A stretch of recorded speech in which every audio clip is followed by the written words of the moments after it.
In 2014, Jim Lawrence made history as the first black Granite Stater to run for Congress in New Hampshire. He came up short in the Republican primary, but is running again.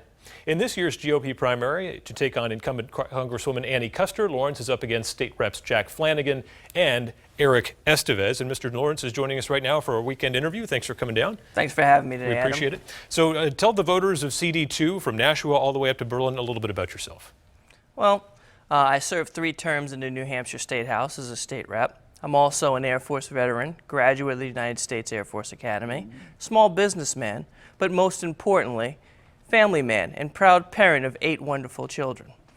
We've seen tragedy strike again today in Baton Rouge. Is there something that Congress can do to try and relieve these tensions that we see right now between police and a lot of communities?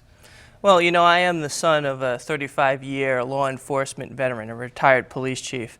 So this story really hits home for me. And I, for one, I've said this time and time again, I believe that Washington has failed to lead the country in a key area. I've constantly heard messaging that fans the flame of our racial divides instead of bringing us together, which is a very important element of starting to solve some of these problems. Take us through where you stand on the issue of gun control. Would you support a bill that would make it more difficult for people who are mentally ill to obtain firearms? Well, I do believe mental illness is a critical area that we need to target, but I think the big problem is we need to start answering the question why we've cut a lot of the mental health support that the American people needed to keep us safe. I think we need to address that issue first so that we can identify people and start with early intervention, which right now is not happening. If you're elected, what becomes the #1 issue in Congress for Jim Lawrence? What are we going to know you for?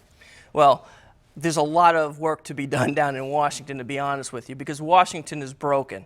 But the key area that I want to focus on first is the economy.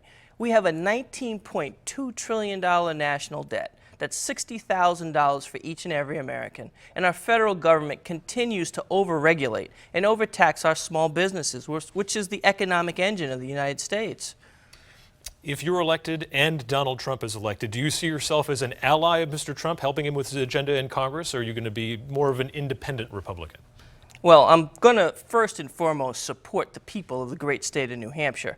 But I certainly can tell you this, I agree a lot more with the platform that President Trump will be running on than Hillary Clinton. And how do you separate yourself right now from the other 2 gentlemen running in this field in CD2? Well, I have the broadest the most breadth in terms of experience. I'm the only candidate in this race that has state house experience, private sector experience, and I'm also a veteran. I think that's going to be critical as we go forward here. Veterans are one of the most underrepresented groups in Congress right now, and I think it's a very important issue, considering all the things that are going on around the world right now. All right, Mr. Lawrence, thanks for your time, and we'll see you out on the campaign trail. Thanks for having me, Adam. Much appreciated.